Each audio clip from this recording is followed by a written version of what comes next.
चलो दोस्तों, कैसे हो आप लोग। तो दोस्तों मैं आपसे स्वागत करता हूँ आपके अपने प्रतिक्रिया अकादमी इस चैनल पे। दोस्तों आज की इस वीडियो में मैं आपके कम्युनिकेशन के सब्जेक्ट के बारे में बात करने वाला हूँ। अब यहाँ पे अगर मैं बात करूँ तो किसी यूनिवर्सिटी को कम्युनिकेशन स्किल नाम से ये सब्जेक्ट होगा, किन्हीं यूनिवर्सिटी में प्रोफेशनल कम्युनिकेशन के नाम से ये सब्जेक्ट क्या जाना जाता होगा। तो आपको दिक्कत नहीं लेना, सभी के लिए जो स्ट्रैटेजी है वो मैं आज यहाँ पे बताने वाला हूँ, जिससे आप अपनी कम्युनिकेशन के जो पेपर है उसमें बहुत ही अच्छा खासा स्कोर कर सकते हो, चीजों को अपनी कंप्लीट कर सकते हैं। सबसे पहली चीज अगर मैं बात करूं, जब कभी भी पेपर यहाँ पे कम्युनिकेशन का आता है, ये मोर ऑफ दी आपका कम्युनिकेशन का जो पेपर होता है वो आपकी तीन तरीके की चीजें होती है। अगर मैं यहाँ पे बात करूं तो यहाँ पे सबसे पहली चीज आपको एक थियोरी आता है, ठीक है, आपके फर्स्ट ईयर में। अब थियोरी में अगर मैं बात करूं तो आपको क्या पूछा जाता है, जैसे कम्युनिकेशन क्या होता है, साथ ही साथ कम्युनिकेशन के कुछ कंसेप्ट होते हैं, ठीक है, टाइप्स ऑफ कम्युनिकेशन पूछा जाता है, जैसे वर्बल कम्युनिकेशन हो गया, नॉन वर्बल कम्युनिकेशन हो गया। तो इस तरह की चीजें आपको थियोरिटिकल पार्ट में यहाँ पे देखने मिलती है। तो वहीं पे अगर मैं बात करूं, आपका जो दूसरा वाला पार्ट होता है वो होता है आपका ग्रामर वाला पार्ट। और यहाँ पे ग्रामर वाले पार्ट में भी अगर मैं बात करूं, आज सच बहुत बड़े ग्रामर के टॉपिक्स नहीं पूछे जाते हैं। प्रपोजिशंस होते हैं, टेंसेस होते हैं, ठीक है, वर्ब्स होते हैं, ठीक है, इस तरीके के ग्रामर और फिर होमोफोन्स होते हैं। तो इस तरीके के जो ग्रामर के टॉपिक्स है आपको आपके पेपर में देखने मिलते हैं। और तीसरे यहाँ पे अगर मैं बात करूं, यहाँ पे जब मैं तीसरे की बात करता हूं तो वो क्या होता है, वो आपका राइटिंग स्किल होता है,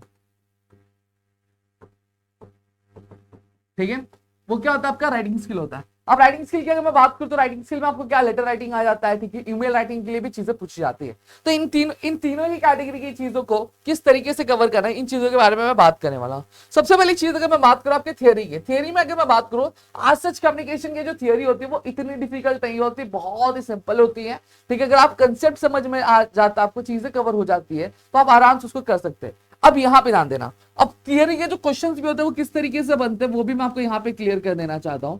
कई बार कुछ यूनिवर्सिटीज में क्या ऐसा होता है कि डायरेक्टली आपका यहाँ पे क्वेश्चन आंसर के फॉर्म में क्या पूछा जाता है, आपको थियरी का पूछा जाता है। But many of the university में क्या किया जाता है, केस स्टडी टाइप में क्या क्वेश्चन क्या पूछा जाता है, जहां पे एक पर्टिकुलर सर्कमस्टांस आपको दे दिया जाएगा और आपको उसके बेसिस पे कुछ क्वेश्चंस पूछे जाएंगे, कुछ सवालात पूछे जाएंगे जो आपको क्या करने रहता है, आपको अटेम्प्ट करने होते हैं, ठीक है। अगर आपके यूनिवर्सिटी में क्या है, क्या क्वेश्चन आपको क्वेश्चन आंसर के थ्रू दिखने मिलता है या फिर केस स्टडी के थ्रू, आपको कैसे पता चलेगा, ये बहुत इजी, बहुत लीनियंट है। आपको पीवाईक्यूज देखना या फिर आपके एग्जाम का पैटर्न देख लो, अगर वो आप देख लेते हो तो आपको चीजें समझ में आ जाएंगी कि केस स्टडी के थ्रू होता है या फिर क्वेश्चन आंसर के फॉर्मेट में मुझे थ्योरी कैसे पूछनी पड़ती है। अब इसको करना कैसे, देखो।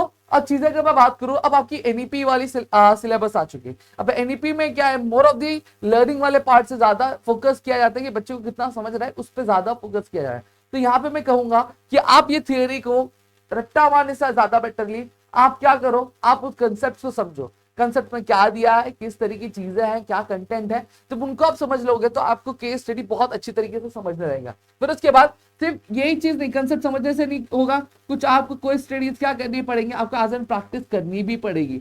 जब आप ये प्रैक्टिस करोगे तो आपको समझ में आ जाएगी केस स्टडी किस तरीके से चीजें की जाती है। अब केस स्टडी में ये भी चीज होती है, कई बार जो टीचर्स होते हैं वो बोलते हैं सबसे पहली चीज केस स्टडी का आप समरी लिखो कि आपको क्या समझ में आ रहा है, ठीक है। फिर उसके बाद जो क्वेश्चन दे रहते हैं उनका आपको आंसर लिखना होता है। अब आपकी यूनिवर्सिटी में आपकी टीचर क्या कह रही है आपको, वो आपको क्या ध्यान में देना है। तो यहाँ पे दूसरी चीज अगर मैं बात करता हूँ वो आपकी ग्रामर वाले पार्ट पे बात करता हूँ।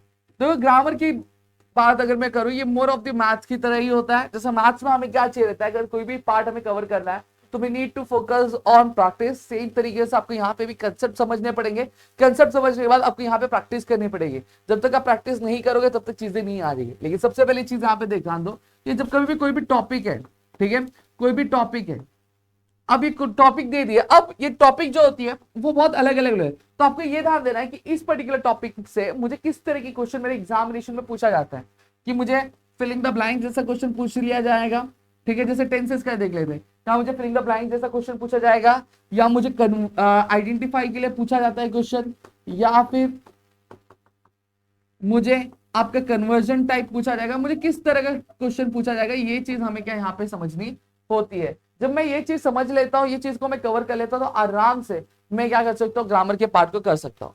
तो इसी चीज यहाँ पे अगर मैं बात करूँ, आपके राइटिंग स्किल की बात कर लेता हूँ। राइटिंग स्किल में भी आज तक जितना ध्यान नहीं देना आपको। देखो राइटिंग स्किल का सीधा सीधा अगर मैं बात करूँ तो आपको सबसे पहला जो ध्यान देना रहता है वो फॉर्मेट पे देना रहता है, कि आपका फॉर्मेट क्या है। अभी जैसे लेटर राइटिंग बहुत सारे लोगों को होगा, तो लेटर राइटिंग में आपकी यूनिवर्सिटी में कौन सा फॉर्मेट बोला है, कि ब्लॉक्ड वाला होता है, कि अगर मैं बात करूं आपका एक लिनियर पार्ट वाला होता है, तो किस तरीके का फॉर्मेट आपको यूज करने बोला था वो आपको ध्यान में रखना है।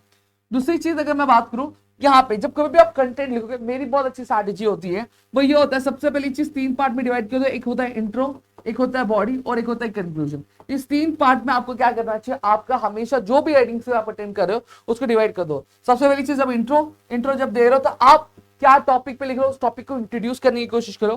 फिर बॉडी में क्या होता है, मेन मुद्दा होता है, और कंक्लूजन में क्या होता है, उसका क्लोजर आपको क्या लिखना होता है अपने अकॉर्डिंग। समझ में आ गया।